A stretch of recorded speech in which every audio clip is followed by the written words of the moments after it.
All right. I feel like that extra chair was for you. All right. Welcome to OnSet. I am Daniel Norton. You're welcome, New York. I lowered the temperature. I figured for my demo, we don't need 100 degrees. We're cool. Cool 80 is good for us, right? So we're in here chilling in New York City. Everybody at home, welcome. And we're going to just talk about making simple, beautiful portraits. You know, sometimes you just got to get down to it and make some fun pictures. So I had Erica come in. OG Erica. OG. Erica's been around, you know, she's in the beginning, back before we had all these beautiful lights and Seth was like this big. He was a kid. And then she was also that. To be fair, she doesn't look. Daniel aged me rapidly. That is true. Yeah, just doing this ages you. But yeah, so we're back. We're chilling. And we're going to just take some pictures. So I've got the... Just a little witness. Yeah. I got the new Profoto lights, so that's very exciting. And we're going to use them today. These are, Seth did a great video on it if you want to see all the specs and stuff, because I'm certainly not going to do, I keep putting the camera in front of me. We got the B20, the B30, 250, 500 watts, faster, better, you know, Profoto, right? So there's lots of cool stuff. Check out the video. Seth will put a link probably. Hey, I got the name right this time. But anyways, we're going to take some pictures. You'll see them in use as we go. And we're going to start off just by, I'm just going to jump right into it and do something kind of big and beautiful and easy, right? And we're going to use this 4-foot Octa. I normally go the other way, but I think we're going to work backwards today because I feel like it. This is a 4-foot Profoto. This is how you test your hand strength. You know, when I was a kid, you had those little like squeeze, you know what I'm talking about? Make your grip stronger. I don't know why you want a strong grip, but for some reason we all had them. We're walking around, boys, we're like, So they don't have those anymore probably. Get yourself a Profoto softbox, open and close it a bunch of times, you're good to go. There you go. Good. There you go. All right. All right, we're going to load this up here. This is only the beginning. It's only the beginning. So 1 minute we've been on the air. I have to go 59 more minutes here. All right, so I'm going to just start off with this one. We're just going to make a nice, simple light. Then we're going to kind of craft it out to something. We're going to level it up, as they say, because nobody uses that term too much. All right. Okay, so I've got this 4-foot Octa on the C-stand. Make sure you put the weight over the leg. If you're gonna boom it out or something, you'll need a sandbag. We don't want the sandbag police to come, so we wanna make sure it's, but I'm not booming it out right now, so we're not gonna worry about it. And basically, we're gonna set this thing up in kind of a classic portrait fashion, and we'll go from there.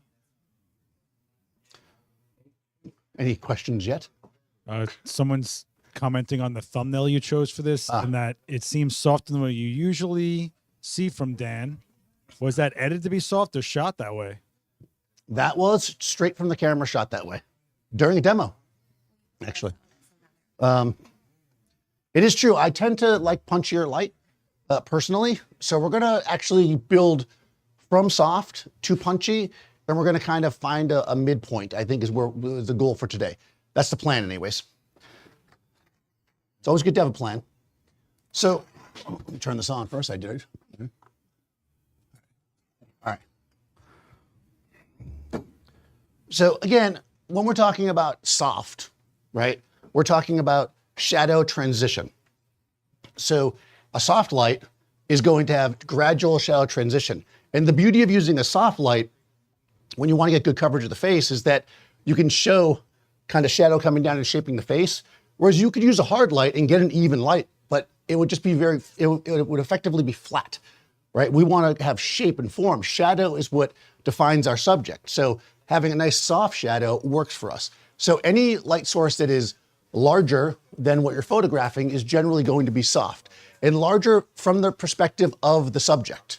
That is to say that this 4-foot Octa is bigger than Erica, right? Yeah. But if I back it up 15 feet, from her perspective, it's going to be small. So we still need to keep it relatively close. That also plays into what I was talking about with the shadows. The closer something is to something, the more rapid you'll have fall off. That is, the shadows will come quicker. But because these shadows are going to be soft, they're going to kind of be gentle. But before we do any of that, yeah, I have the iced coffee. Thank you. I'm going to try to not. I apologize for the coughing. My asthma is kicking in. But I will try to not die. At least until that's all I can really guarantee for this one. Yeah, I'm not, no mouth to mouth from me. Yeah. You're going to lay We're going to hopefully not bring in any paramedics. All right. Before we do anything, we want to establish control, right? This is why we use flash. Flash is all about control and shaping the light. It's not about exposure. I mean, yes, you get exposure, but with cameras that can shoot at tremendously high ISOs with low noise, you could get an exposure anywhere. It would look terrible, right? Probably, but you could get an exposure, right? What the lighting is about is shaping and contouring and just showing our subject the way we want to show it.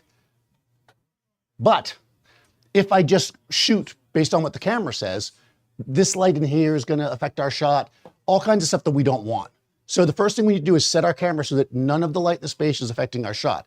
And we do that by setting our ISO at the lowest within normal range, our shutter speed at the highest that syncs with the flash.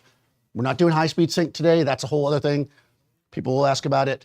That's a different demo. I got to spread this stuff out. I got a whole year to fill in. And then we're going to just set our f-stop close down enough so that we get rid of the light in the space. Now, I'm just shooting against a plain background, so I don't care that much about depth of field.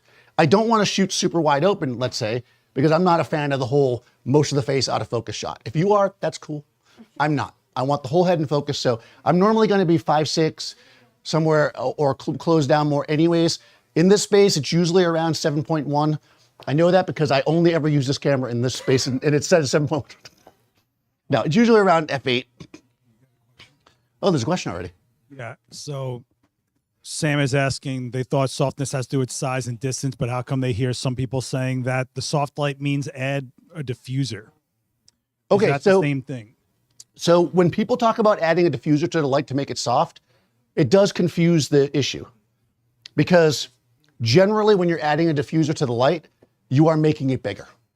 That's why. Like when I put a softbox in front of this light, I've gone from a 3-inch circle to a 4-foot, right? I'm making it bigger and I'm also diffusing it. If I put a piece of diffusion directly against the front of the light, it would not make it softer. It would make it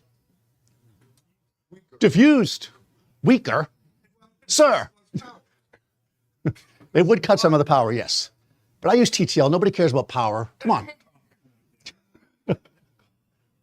No, it would cut the power of the light, but it also diffuses the light. Diffusion has to do with specularity. Specularity is reflection. Any highlight on your subject is a reflection of the light source. How specular, that is how bright that highlight is based on how diffused your light is. A very diffused light will spread the highlight out. So when you have a head like mine, you want to use diffused light so that you don't get bright spots everywhere, right? Small on-camera flash, I can have a big old circle on my head. Nice soft light or diffused light will break it up. Both of them do that. So if I wanted the light to be punchy and hard, but I did not want it to be blowing out the highlight, I would diffuse it only without making it larger. But that's why you see those terms interchangeable and it can be confusing. So that's a good question. Well, I answered the first one. That's pretty good. So now you have another question. Of oh, no, not a... How do you prevent hot spots on the skin with strobe? I just roll back 2 minutes. Diffusion, right? Diffusion breaks up the hot spot. What's that? Oh, they did? No, but that's it. I kind of answered it, right? Look at that. I got ahead of myself. Excuse me. All right. I know. So that's with me for an hour. I'm on a delay. Okay. No, it's okay. Both good questions, actually. All right. So the first thing we want to do is produce what I like to call the black frame. It's an original name. You can come a little closer. Get a little closer. Good. All right. Always frame up your subject, cutting off part of the head. With no flash. Oops. I did not fire the flash. With no flash, take a picture. And we will get effectively a black frame. And we can see here, I'm in capture one, that our frame is basically black. Now, if we were to grab our exposure slider, we could bring it over and start to see, when we start to see like her to pop up like somewhere around there, and we'll see that we're just about 2 stops underexposed, a little less. That's our shadow baseline, the black, right? So we have 2 stops to play around with there. That's plenty. You could go more, but then we're just eating up a lot of light, which we definitely could do because these lights are very powerful. See that Profoto? Eric's in the back. They pay me every time I say that. No, this is the 500, I think this is 500 watt light. I have plenty of power, but I don't, why am I going to tax my lights? I don't need to. 2 stops is plenty for me. I don't need to be 17 stops underexposed just to prove a point, right? So this is where you just have to kind of think about how you want to do things. If I don't need it more deep depth of field wise, I'm not shooting a product. I don't need to be more than f8, right? So I'm good. So that makes me happy. Okay, come back next week. No. All right. So now we have the flash set up. So it's not really in any kind of position, but we're going to kind of place a flash. And here's the thing. Here's a secret. The more giant your light your light is, the more you can get away with, right? Like if Erica is right there and I put this light like right here, that's probably going to look fine because it's so big. It's just going to spread out and look wonderful. We could get it all precise and stuff. And that's what you start doing when you start working with smaller boxes. With a big box, I mean, yes, it matters, but you don't have to go crazy. Like I'm not going to hang this light to get it exactly centered over my lens for a perfect butterfly. That's not what I would do with the 4-foot Octa. With this, I can just kind of bring it in. Plus, I'm also kind of lazy. Kind of.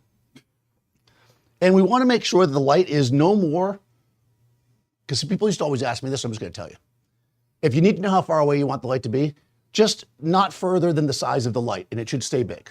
So don't put it more than 4 feet or so away from her, and it'll stay soft. You start going more than that, it's going to start to get a little bit more hard than you would expect for that light source. You get it closer, it's going to be softer. All right, so we're going to take a shot. We're in TTL, which is through the lens metering. And of course, we get a perfect exposure every time. Nice and sharp. Okay, thanks for coming. Thanks, everyone. Yeah. So we can see, this is the exposure TTL is giving us. It's a good exposure. We could adjust it based on our own taste, right? But I think it's good. I'm looking at her, right? I mean, that's what she looks like. Now, there's a few things we could work with here. The box, of course, is about 4 feet away from her, which keeps it soft, right? And again, when I say soft, let's go back and kind of study this. The models love when you zoom really in foreign. The shadow starts around here. And then it's, because here's the neutral, right? You can see how it starts to get darker and darker and darker and darker and then into darkness, right? That's our shadow transition. A hard light would just be, boom, it's in shadow, right? That's basically it. And you can usually see it really well around the nose too. You can see how it's barely a shadow at all there and under the lip. But we want a shadow because shadow shapes the face, but we want gradual transition so that we can see the detail, right? We want to see her skin and for her to look like an actual person, right? At least I do. A couple issues going on here. One is that the box is in the shot a little bit, but I'm also not framed up exactly the way I would have a portrait. 2 is that I think it's too far away. I like to keep the lights closer for a couple of reasons. I'm in a really small space, and I could call this demo every single week I do this, how to shoot in a small space, right? Because this is a very small space. You know it is. When I first started, I lived in Miami Beach, and I lived in a tiny little apartment in Miami Beach. What a nice apartment that was. My living room that I shot in was bigger than this space. All right. Yeah, Dan only has to shoot here like once a month. I'm here every Monday, by the way, making this happen with completely different demos every week. Good luck, Dan. Have fun with that. Seth is pretty impressive. All right. So now I could do a couple things here. I could move the light closer to her, but I think I want to move her closer to my light. The reason for that is the inverse square law, right? Whenever you want to confuse anybody that's a client, like non-photographer person, inverse square law. Just, they'd be like, whoa, shouldn't you? Inverse square law. No, but seriously, it has to do with light fall off, right? If I move the light closer to her, it's also going to get closer to the background. It will close that ratio, but if I move her closer to the light, this ratio back here becomes even larger, right? I can get the background darker, excuse me, and control it better. Sorry, I didn't get that One one. day he'll learn how to use it. Yeah, I'll learn how to use it. All right, come closer. A little closer. They're asking if you're pointing Look it closer. direct or Look, you're look, feathering look. the light. Is it what? Direct or feathered? Direct or feathered? Is your light directly at her or feathered? What do you think, Arthur? It's directly on. Yeah. Well, no, I want to see if the audience knows.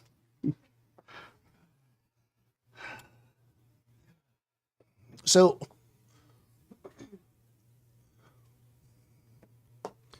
now the reason why the light is directly on her is what I said before. With a giant light source like this, I mean, you almost can't miss, right? I just kind of aimed it at her and it looked fine, right? As we start to get more precise here, we will want to shape the light more, and that's where feathering will come in. But this light is so huge, I don't really have to feather it. I have all this extra light, even while not feathering, right? So now let's explain what feathering is for everybody who's like, feathering. So basically what feathering of the light means is using the edges of your light instead of the center of it, right? So if right now it's directly at her, if I turn the light like this, it will be feathered, right? More or less, right? That's basically what that is. It would also be feathered if I went like this. I'm trying to not hit her with the light. Yeah, I'm not hitting it. So that's also feathered, right? That's a reverse feather. That's a technique that is not used very often, called the reverse feather. By the way, you see how I turn that light? Did you know you could do that?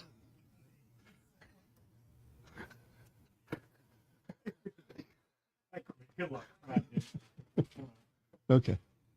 All right. So that's got a giant cookie. All right. Where was I?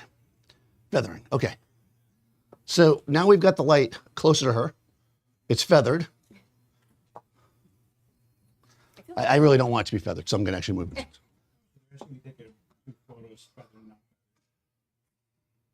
Yes, I could take 2 photos, feathered and not feathered.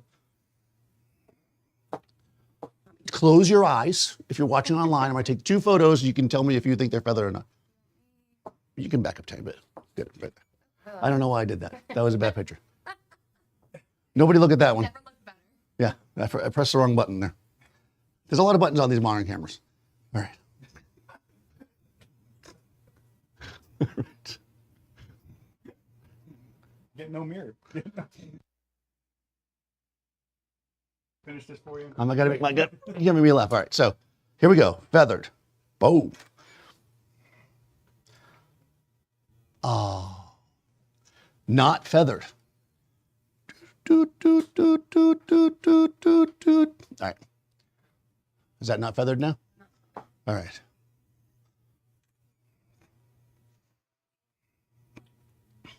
Astonishing. Okay. Do we see the difference? And do we know why? And do we care? Right? Right. Well, no, seriously, like terms, guys on YouTube saying stuff, you know. Only guys. Only. Well, yeah. By feathering the light, we're getting a bit more light kind of coming. Now, in this case, because our light source is so huge, what's happening is we're basically lighting more of the side of her face, right? This wouldn't always be the case with a small light. It might not be. But what we're really getting here is a slight difference in shadow pattern, right? Because of where the center of the light is and where the shadow goes. But the main difference here is that if we're feathering the light, we have more light to work with as a reflector, right? Or for it to be reflected back, I should say. So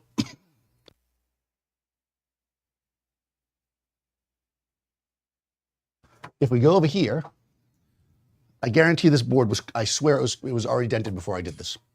All right. And we've got our reflector. Yeah, sure. Boom. All right. Okay. There we go. That was not feathered. You try this. Close your eyes again online.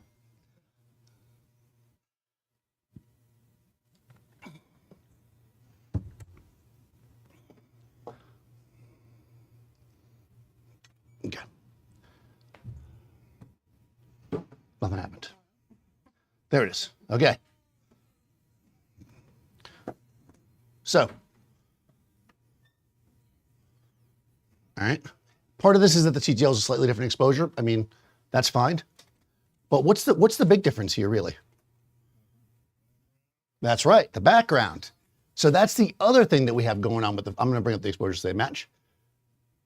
I did that with a precise technique called looking at it. I'm gonna need you to care a little bit more about this demo. Just a little bit more. Just a little bit, right? Okay, but see, when we feather the light, we're pointing it away from the background, right? So not only do we have the inverse square allowing us to get the background a little bit darker, we also have the feathering of the light, which is allowing the light not to fall in the background, right? So there's multiple reasons why you might do something. That's why I made that comment. I know I was coming off a little snarky, but why would you do something? Why are we doing each of these techniques? Why are we doing them? Not just because, you know, Daniel did a demo and he feathered the light and it looked good, right? Why did he feather the light? Because he didn't know what else to do? Probably, but you know. All right. That's actually not bad. Not bad. Wow, thanks. So do we like feathered or not feathered? We like them both. Ah, he likes them both. Okay, so that's typical of clients. Can't we do them both? Yeah, if you pay me more. Done. I think I kind of like the not feathered. Yeah. And I'm not just doing this to be difficult, because I know everybody tells you to feather the light, including me. I actually kind of like that it's becoming more neutral. So if you caught my last demo, right, on the left here, we're kind of a little closer to high key, or low, yeah, high key. Whereas on the right here, we're a little closer to low key, right? All right, cool. So, I don't know, let's use another light. So going back to this, it's always important as a photographer to take the most expensive thing you have and use it in a way that, like, it's like you could have just used anything for that, right? So I'm gonna take this Magnum reflector, which is not at all what this is for, and I'm gonna use it as a hair light. Why? Because I don't feel like changing the modifier. That's how you know you're a baller. Never use a beauty dish for beauty. Use it as a backlight. Come on. All right, here we go.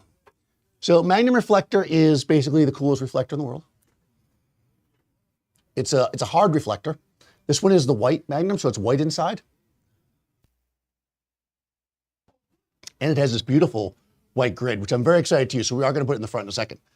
And what we're going to do here is we're going to give her a little bit of a separation light, but we're going to give it from the same side as our key light, so we don't block any cameras. That's how you should decide any light placement in your no, I'm doing it on this side because we're going for like a little bit more of an open feel. So I want it to feel more natural. So all the light's kind of coming from the same side is just typically how a more natural shot would feel. All right, so back to this. This is in my B group. I'm gonna take my A group. What's this demo supposed to be about? All right. Being pretty, there we go. Erica can do that. All right, this is just the Magnum reflector from the back. It's just gonna be a hair light, but if it's perfect, I planned it all along. Took two just in case. It's gonna reflect off the Octa. Yeah. Okay, that's actually kind of, I'm gonna call this cinematic lighting. Okay, so what happened? Seth already gave the hint. It is CTL. It's not confused. It reflected off. It reflected off the softbox, right? So I tricked you. Yeah, this is a hard light, but what's happening? It's coming here, right? And then what's this? Large. It's a giant, expensive reflector, right? Yeah. I mean, you could use a piece of foam board, but why not use a $400 softbox? That's how I like to roll. Well, why 400 when you can use that $600 softbox that's right there? And what we've got here is a soft light that's bouncing. What does bouncing do to light? It diffuses it. So we have ultra diffused soft light created by mistake, no, on purpose, from a hard light from the back, right? Because I understand, I think I do anyways. I was taking a little bit of a risk here. It does feel like a tiny bit underexposed to me, but other than that, we're basically done. We're only like halfway into this thing. You guys can have the rest of the day off. No, we got this. All right, so this is what we're going to do. All right. When I get this close to death, I get a little bit better. I'm going to use... That's all flare. Yeah, a little flare going on. I like it. That's probably because I put my fingers all over the front of my lens and Seth hates it. All right. It's your lens, baby. Enjoy it. Yes. I never clean my gear. All right. This is a silver reflector. Handcrafted by Seth. One of a kind, unique. I did. He did. He did handcraft it. You can watch him do it in the video. I'm going to bounce back in a little bit of light. Now, I'm going to put it kind of far away because I don't want to get the Magnum. I don't want the Magnum to touch it. I just want a little bit of this white light to bounce off of it. So I'm not going to have Erica hold it. Fine. I'm going to kind of put it out here. I think the mathematics of this should work. Too much still. Okay. Okay. The other problem that I had there, they goofed up. When you nail a perfect exposure, instead of like getting all flaunting it like I was walking around like, oh, turn off the TTL because it's going to just change on it. But it's okay. Let's try to get back. Let's try to get it again. Okay, still, it's a little hot still, so I'm just going to go here. I'm going to switch from TTL, which is through the lens metering, and it tells me that the light is at 8.8. I'm going to dial it down to 8.4, which is my favorite number. Okay, there we go. That's where I like it. You could like it wherever you like it. I'm going to have you take a half step back as well. Me? Yeah, right there. I'm ready for a question. Yeah. So they're asking, does the light power pick the size of the box? I'm guessing. Okay, so that's a good question. Do you base the size of your softbox on the power of the light? I mean, kind of the reverse, right? If I know I want to use a certain size softbox, I'm definitely going to consider the power of my light, right? I put the more powerful light in the large softbox because the large light source does eat the light, right? The Magnum amplifies the light, right? So this light's only running at 8.4, which I knew because we just did it over here, where this one potentially could have run at a higher power, although probably not because it's a stop more powerful. You know the math in the back, Eric. Tell us the number. 9. Okay. But yes, that's a good question. You got to think about that, right? It's funny, I used to, well, I love this kind of almost slightly underexposed vibe going on. I used to use the old Profoto packs, the acutes. Was that, you weren't even born yet. And I think they still make them, maybe, I don't know. And I had a 2400 acute pack, 2400 watt seconds. And then I had a 1200 watt second pack. And my assistants would always be like, why do you use your more expensive 2400 watt second pack to light the background? And I would say, because you need more light to light the background, because I'm lighting 2 lights like this covering a huge swath.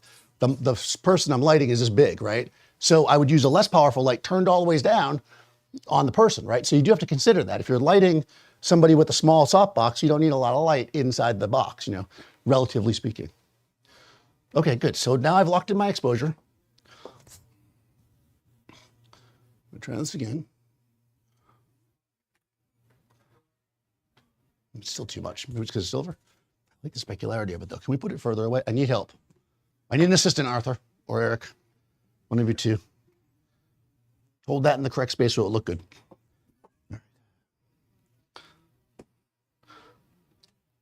Really? Mm-hmm.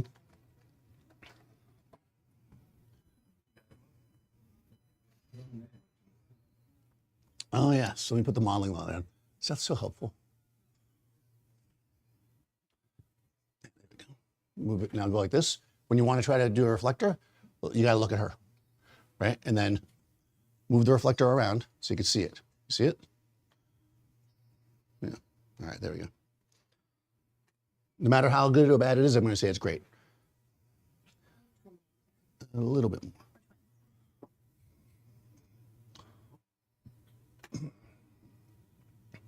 Okay, that's nice. It's barely doing anything. Okay, this is what we're gonna do. You can chill for a second. All right. All right. That gives you one more check mark towards your assisting card. All right. You get signal. Just because it's going well, I'm just going to screw it up now. I'm going to actually do something. I'm going to turn this light on just a smidge. Okay? Just to kind of even out my light a little bit. So this is in my A group. Now, I could use a light meter, but kids these days don't use light meters.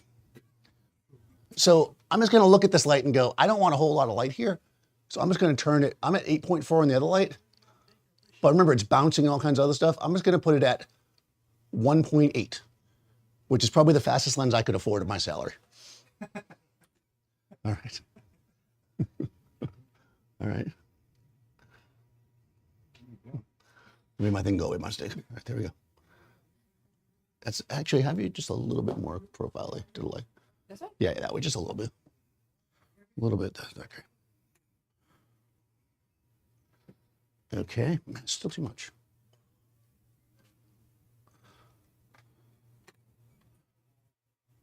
Okay, wait for that to come in. Okay, keep making my picture go away. I still just want a little bit of kick. All right, Eric. Yes. Oh, please, Erica. Oh, right, we have an Erica and an Eric. Right. And another Eric in the back. Lovely. All right, so now he's got something a little extra to bounce with.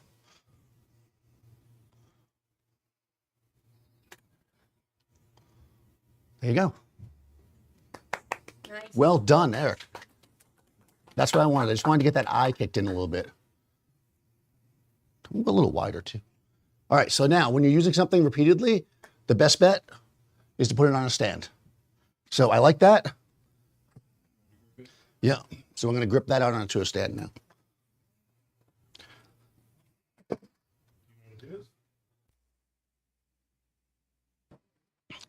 Don't break my boards. All right, he's got it down. Any questions, thoughts, concerns, anecdotes, short stories, Short stories. haikus? Haikus. That's a good one.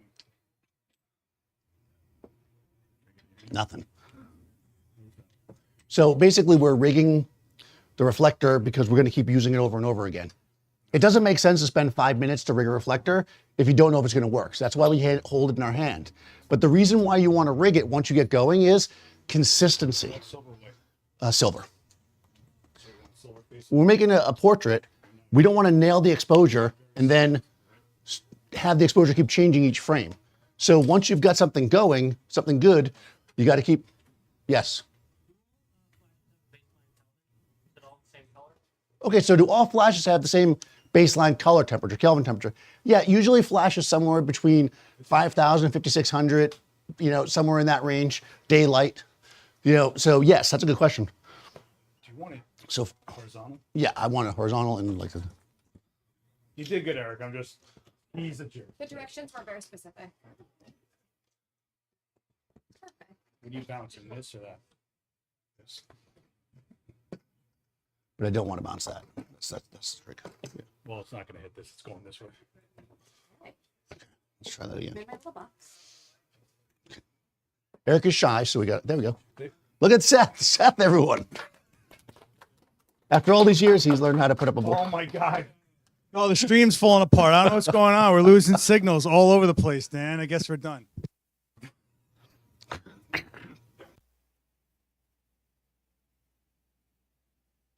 I'm over here dying, and Seth's making fun of me. So on that note of the color, it used to be right, like you'd be inside, right, and everybody had tungsten lights back in the day, and then there was like that minute where everybody bought fluorescent. Remember that? Come on, some of you guys bought fluorescent. You're like, oh, fluorescent's going to save the environment. Oh, it's not full of chemicals or anything. But yeah, so anyways, everybody bought fluorescent tubes, and those were daylight. But you'd have that issue, right? You'd be like, inside is warm, outside is cool, right? Flash always matched the cool. And that's because most professional films were daylight balance. So that's kind of where you got the flash and, why most flashes lean in that direction. Now we've got lots of like color changing LEDs and stuff we can work with if we want to start changing and manipulating the light beyond just flash versus tungsten. Okay. All right, good. Maybe we'll use another light. Remember there was a time where you said that we use another light? Should we throw another light on the background? Yeah, because I think it looks good. I'm pretty happy with this. Are you pretty happy with this? It's great. Yeah, Eric is happy with it. I love it. Whatever you, I'll do whatever you want me to do. There you go. Easy. All right. Yeah, let's just try one quick, because we got time. We're flying. We're going to throw another light on the background. Do you have that little tiny light, Eric? Yeah. The A? Yeah, let's just. Do you have a grid for it or something? I don't. What do you got? It's just as is. Bear, is that okay? I guess it's going to have to be. No, I'm so sorry. Channel 13. I know. For you, sir. All right, so this is the little tiny A light. Look how cute it is. It's like my first light. That is cute. It is, right? It's Erica's size. It is, I was going to say it's Erica's size. Yeah. That's so funny that you said that. See that? So these are great. They use the same batteries as the on-camera flash, which is nice. So if you're kind of working that kind of system, these are a good supplement to that, or if you just want smaller lights. So I don't know where this came up, but apparently Gavin's spreading a rumor that you're scared of balloons. Is this true? That is probably true. Okay. But I mean, it's true he's spreading it, but it's not true that I'm. He's scared of the pop. He's very skittish. Yeah. Well, ever since that light exploded during an onset. Oh my God, that was amazing. Didn't catch fire though. No, it did not. Did not catch fire.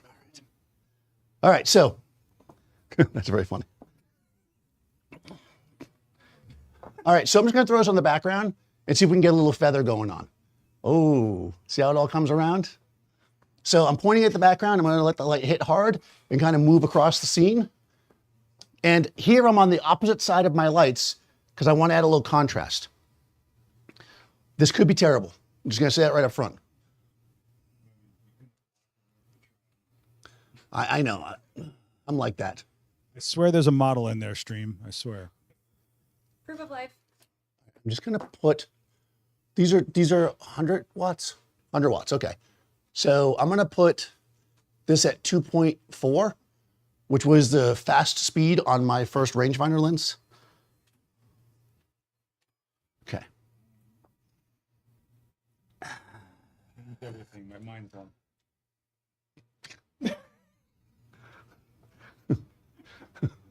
My kingdom for a snoot. All right, hold on.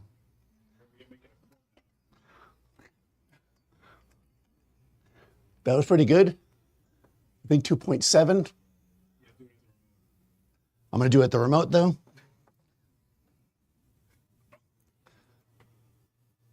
I'm from a time before they had remotes. So many lights set up in such a small space. Jeez. There we go. Now, it's where I want it. It's subtle. Now I'm just going to dial it up. 3. 3.1.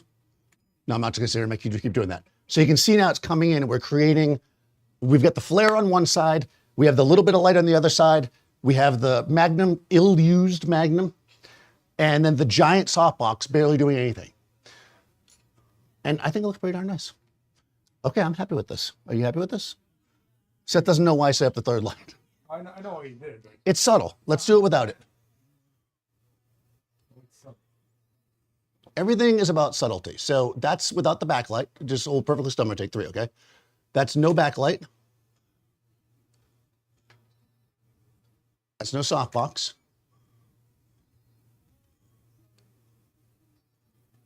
And that's nothing. That's what your life is like if you didn't come here.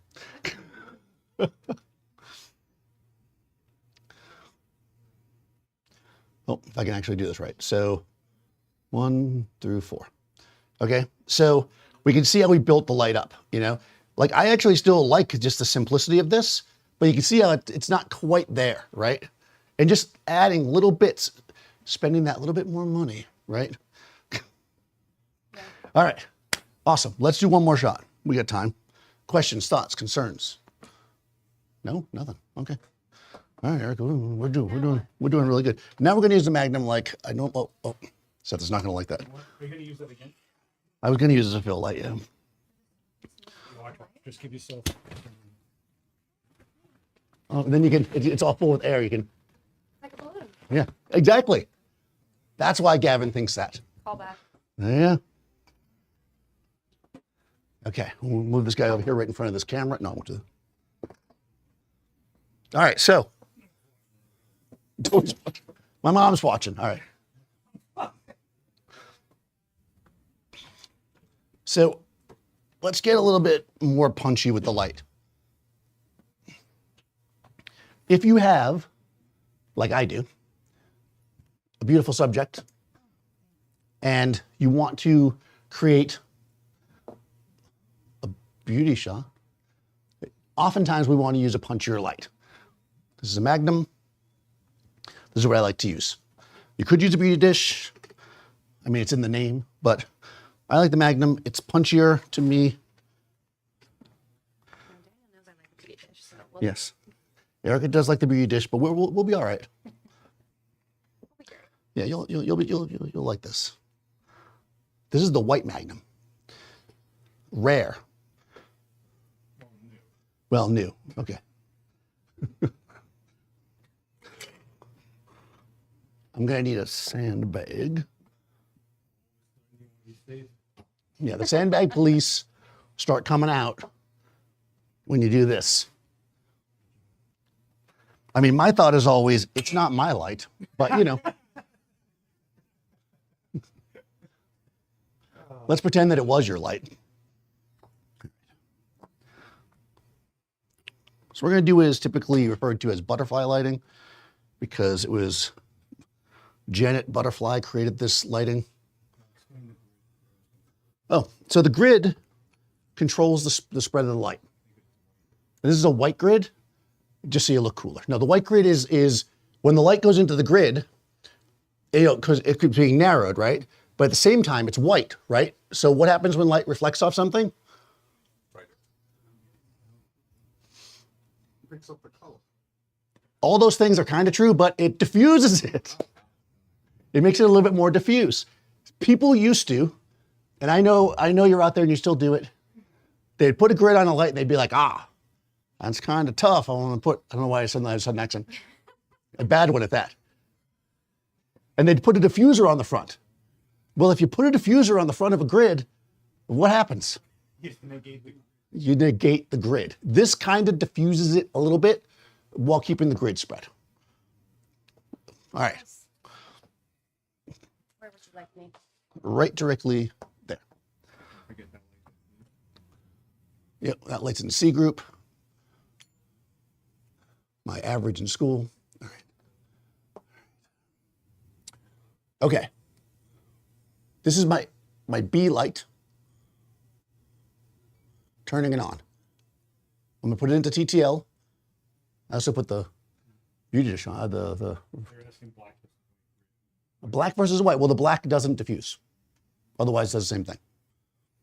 Okay. Come a little bit this way so you're in the center of the light. There you go. Yeah, I know. You're on the center of the camera, but I need you on the center. Yes, there you are. Now you're there. Okay, so when we have a grid like this, or a light like this, it's very bright. Oh, okay. We want to make sure where we're going to place it is going to work for her face. So, yes. Erica has a wonderful face. All right. Thanks so much. I had very She little grew it to do with herself. All right. So, we're creating a beautiful, tight shadow pattern, accentuating the face. Bring your chin up just a smidge.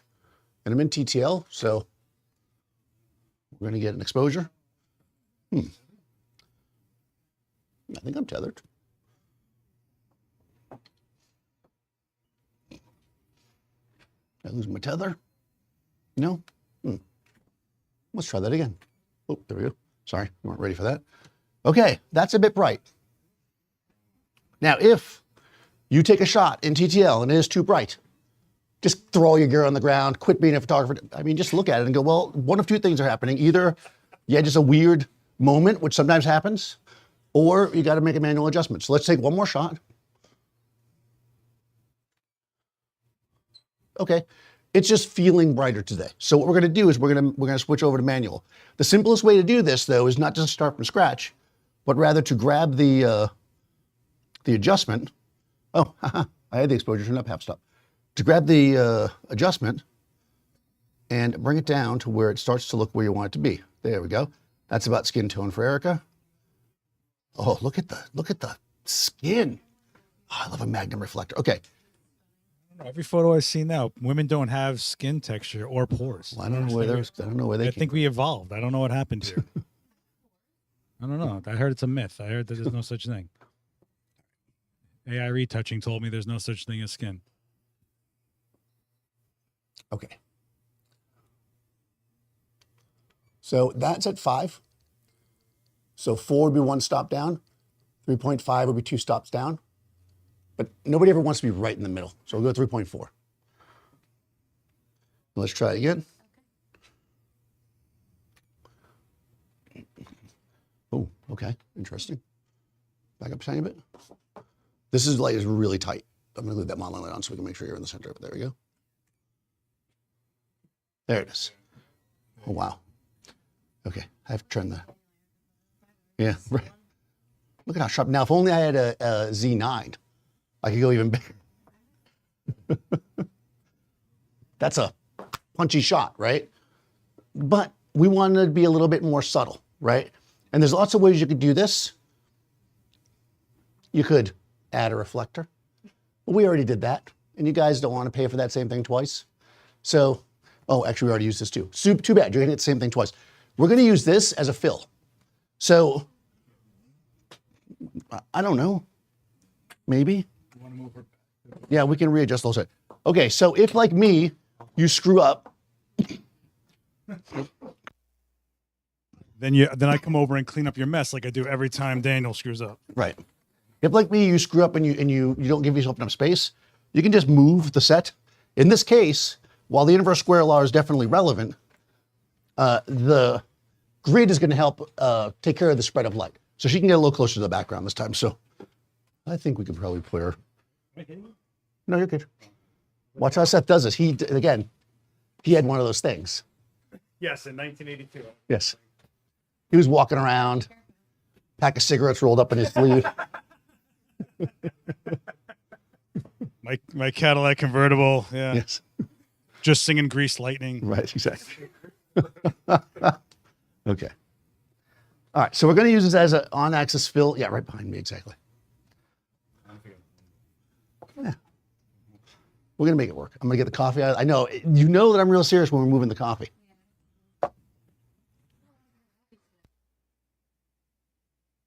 I do have a lot of coffees. Oh, excuse me. A lot of different coffees. I'm losing my voice here. All right. I don't know, Dan. The space is really small. I know, but that's okay. Gavin Hoey has a small space. Wouldn't you guys like to see Gavin Hoey here in New York City? Yes. I know. See? Yeah. So we're taking up a collection for his plane ticket. You guys are welcome to pay for that. Yeah. You guys are welcome. I bet you they would. I contribute to that. All right. Yeah. There we go. That's good enough. All right. So what we're going to do with this is we're going to put it flat behind me.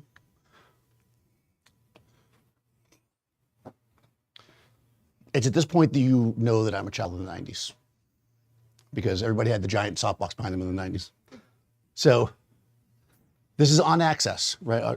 On axis, meaning it's going to just shoot. Don't worry about that right now. Thank you. It's going to shoot the light straight forward. So it's going to fill in every shadow a little bit without creating too much of its own shadow, right? That's kind of the point. So yeah, you can come forward.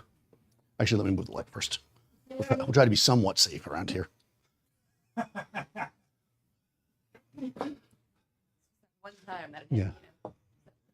Well, I often say if you're going to drop a light on a model, you got to make sure it's a soft light, but it's not a soft light. If you're going to model for Dan, you have to build a callus. Yeah. Right. You should just wear a helmet. Exactly. Okay, I can already see some of the light spill onto the background, but you know what? That's how I roll. So let's just start again with this. I'm in manual. We're going to hope that everything's in the same spot because why not? Okay, not exactly, but close. Come on.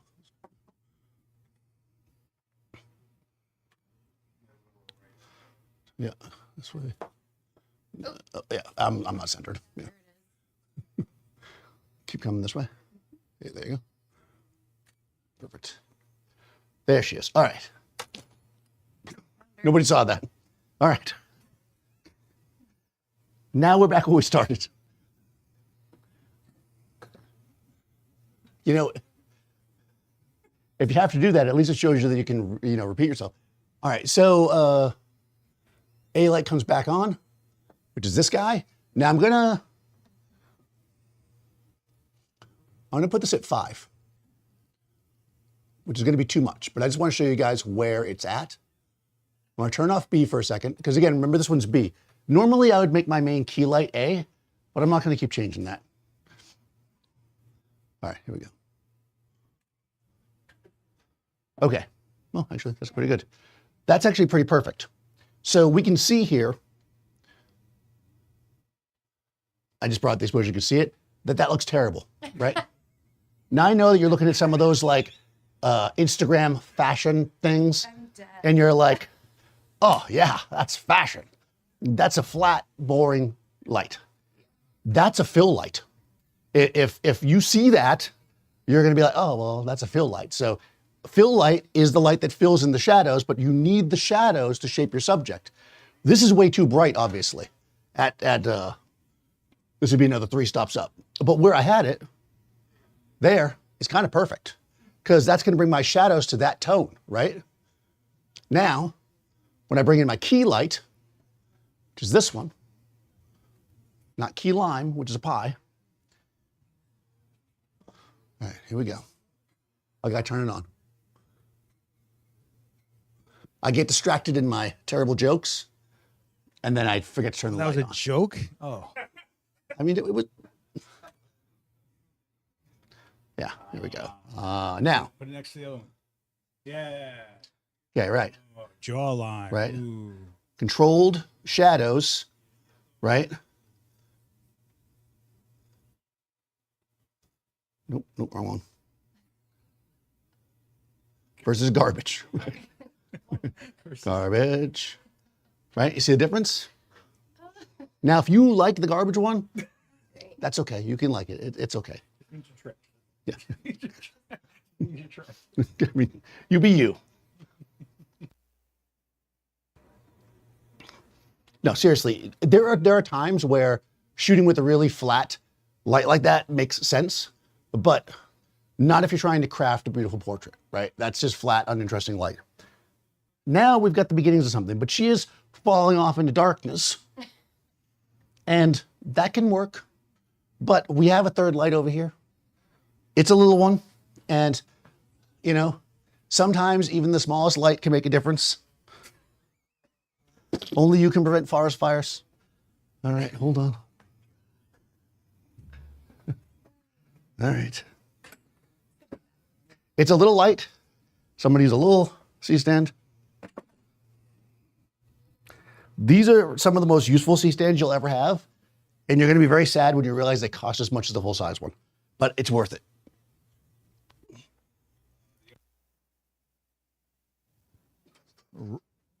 Rob in the chat is asking, if you didn't have the room to take Eric off the background, how would you avoid the shadow projecting on the background? Would you just add a background light? Okay, if there was a shadow on the background of Erica, If you didn't have the room to move her off that oh, background? if I didn't have the room to move. So where your shadow falls has everything to do with, well, first of all, how big your light is, but also where it is, right? So you'd have to consider where you're cropping her.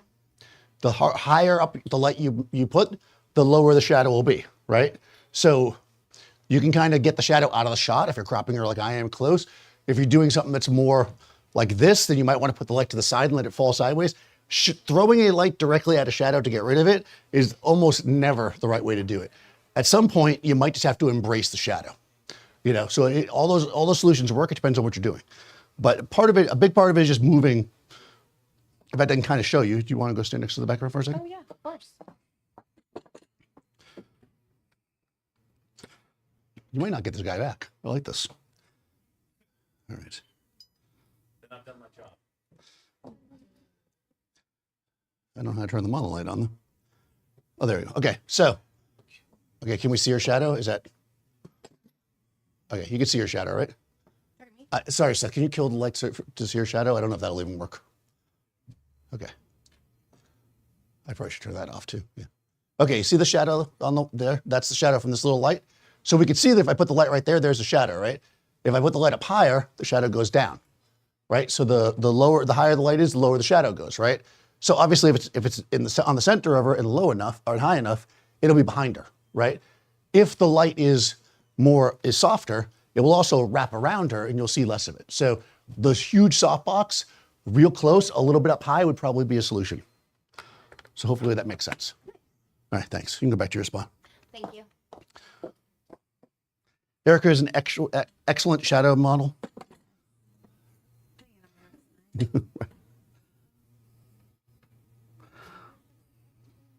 Okay. Okay. So using the tiny little light and the tiny little stand, the tiny little Erica. All right, back up a tiny bit. Right there. No, a little less. Right there. Okay, here we go. I'm not sure if this is going to work because I don't have the light turned on. Okay, so this one's at 3 point. I think we just want to separate her a bit. I'm going to make it 5. The reason why I'm making it 5 is because this one's 5, and I like the way that it looks on the remote to have them symmetrical. There we go. That's pretty good. A little glow, right? Glow. It's a glow up.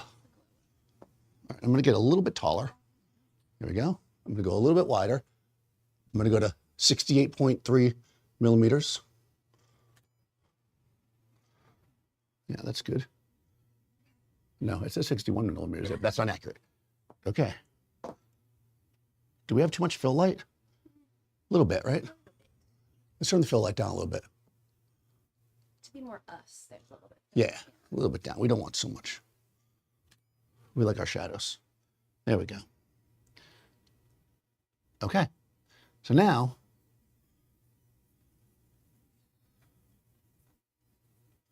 I'll go back to where it was good. Can't remember, was this one? Yeah, nope. Don't have the light on the background. There it is. Okay. So this is punchier, right? But still the shadows are softened up. Now, it's not soft light, but we're filling in the shadows with the giant softbox to kind of give us the illusion of the light feeling softer. But because it's a punchy light, we get a lot more texture and tone in the face. Like everything just looks more beauty-ish. Whereas here we've got this kind of groovy, kind of understated, natural vibe light going on, right? Both using the same 2 lights, just in 2 different ways. That makes sense? Actually, 3 lights. I'm sorry, I keep disregarding your light. Poor little light in the back doing all that work. All lights matter. Okay. Questions, thoughts, concerns? Okay. Got it? Everybody's happy? All right, good. I'm going to be back. I'm dismounting. I have to tell Seth because he always tells me I do it wrong.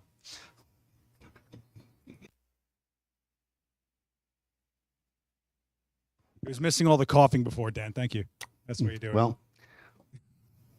I'll be back on July 10th, where we're going to talk about lighting ratios. So that should be really fun. I'll probably bust out An abacus. a light meter.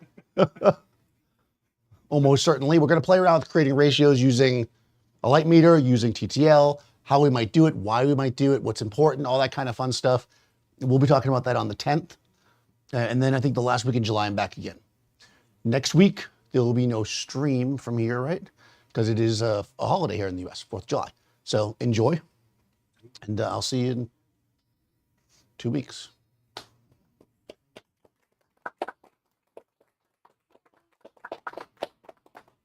Should I have promoted something else? You're still alive. The Hey? critique.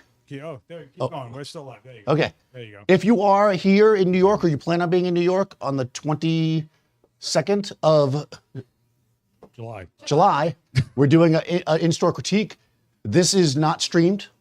So, you know, sorry for people that like to watch things streamed, but it makes it a little more private. People can show their work, feel more comfortable. So if you want to submit to that, go to adorama.com/events. You'll see the event for the critique. Go ahead, submit to that. And is that good? Wow, you're really bad at dismounts. Every Monday I'm live on the Adorama Events That's right, channel. that's right. Every Wednesday we're live on this channel for the CWC Coffee Creators Podcast. We're going to have Gary Hughes. We're going to have Charles Chesler. We're going to have Johnny Edwards coming back after the 4th of July week. We'll see you guys on the next one. Thanks for watching. Thank you guys for being here. Dan, I still hate you. Bye, everybody.